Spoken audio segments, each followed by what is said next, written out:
નમસ્કાર ખેડૂત મિત્રો, તો ફરી એક આજના આ નવા વિડીયોમાં તમારું સ્વાગત છે। તો મિત્રો આજે આપણે વાત કરવાના છે કે પીએમ કિસાનનો 23મો હપ્તો ખેડૂતોના ખાતામાં ક્યારે જમા થશે। તો મિત્રો આ દિવસે ખેડૂતોના ખાતામાં પીએમ કિસાનનો 23મો હપ્તો જમા થશે અને આ વખતે 9 કરોડ ખેડૂતોને હપ્તાનો લાભ મળશે। અને મિત્રો નવી યાદી જાહેર થઈ ગઈ છે, તો નવી યાદીમાં તમારું નામ છે કે નહીં તે કઈ રીતે ચેક કરવું તે આપણે વાત કરીશું।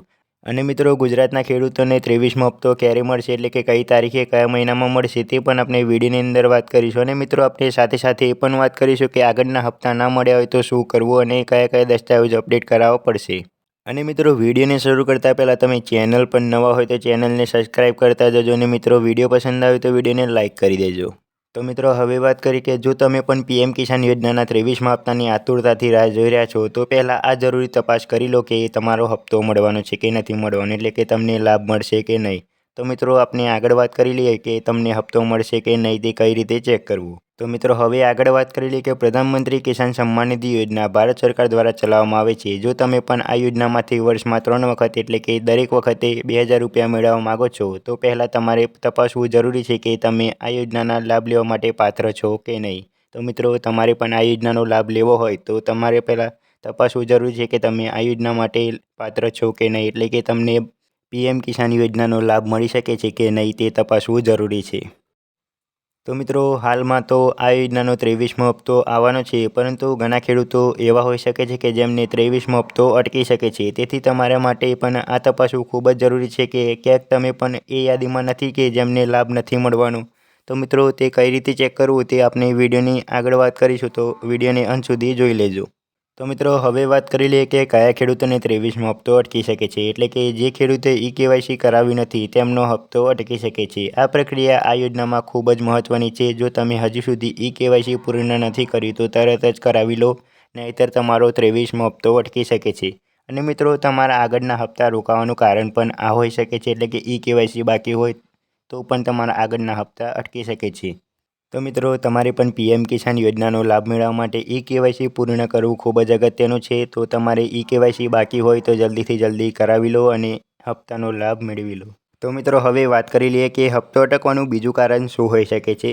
જે ખેડૂતોએ ભૂ દસ્તાવેજો એટલે કે જમીન વેરિફિકેશન કરાવ્યું નથી તેઓ પણ હપ્તાના લાભથી વંચિત રહી શકે છે। તો મિત્રો ભૂ દસ્તાવેજ એટલે કે જમીનના દસ્તાવેજો અપડેટ કરવા ખૂબ જ અગત્યના છે। આ પ્રક્રિયામાં ખેડૂતોને પોતાની ખેતીવાડીની જમીનનું વેરિફિકેશન કરાવવું પડે છે। જો તમે આ કામ નહીં કરો તો તમને હપ્તાનો લાભ મળી શકશે નહીં।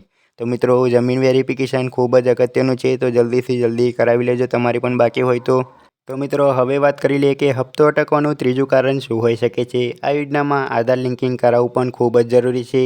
આ માટે તમને તમારા બેંકમાં જઈને આધાર કાર્ડને ખાતા સાથે જોડવું પડે છે। જો તમે આ કામ પૂર્ણ નહીં કરો તો તમારો હપ્તો અટકી શકે છે। તો મિત્રો આ 3 કામ મહત્વપૂર્ણ છે હપ્તો મેળવવા માટે, તો જલ્દીથી જલ્દી આ 3 કામ પૂર્ણ કરી લો અને હપ્તાનો લાભ મેળવી લો।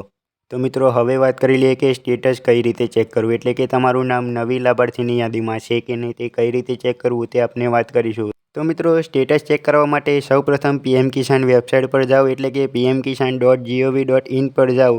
પછી ત્યાં નાવ યોર સ્ટેટસનો વિકલ્પ દેખાશે, તેના પર ક્લિક કરો। ત્યારબાદ તમારે રજિસ્ટ્રેશન નંબર નાખવાનો આવશે, તે નાખ્યા બાદ તમે તમારું સ્ટેટસ ચેક કરી શકો છો કે તમને 23મો હપ્તો મળવાનો છે કે નથી મળવાનો। તો મિત્રો તમારે પણ તમારું સ્ટેટસ ચેક કરવું હોય તો આ રીતે તમે પણ સ્ટેટસ ચેક કરી શકો છો। તો મિત્રો આપણે વિડીયોની અંદર વાત કરી કે પીએમ કિસાનનો 23મો હપ્તો ખેડૂતોના ખાતામાં ક્યારે જમા થશે અને કેટલા ખેડૂતોને હપ્તાનો લાભ મળશે અને કયા કયા ખેડૂતોને હપ્તાનો લાભ નહીં મળે તેની પણ આપણે વિડીયોની અંદર વાત કરી। અને મિત્રો સાથે સાથે એ પણ વાત કરી કે નવી લાભાર્થીની યાદી જાહેર થઈ ગઈ છે, તો તે કઈ રીતે ચેક કરવી તે પણ આપણે વિડીયોની અંદર વાત કરી। તો મિત્રો તમને આ વિડીયો પસંદ આવે તો વિડીયોને લાઇક કરી દેજો, શેર કરી દેજો અને વિડીયો અંતર્ગત કોઈ પણ પ્રશ્ન હોય તો કોમેન્ટમાં જરૂરથી જણાવી દેજો। અને મિત્રો તમને વિડીયો કેવો લાગે તે પણ કોમેન્ટમાં જરૂરથી જણાવી દેજો।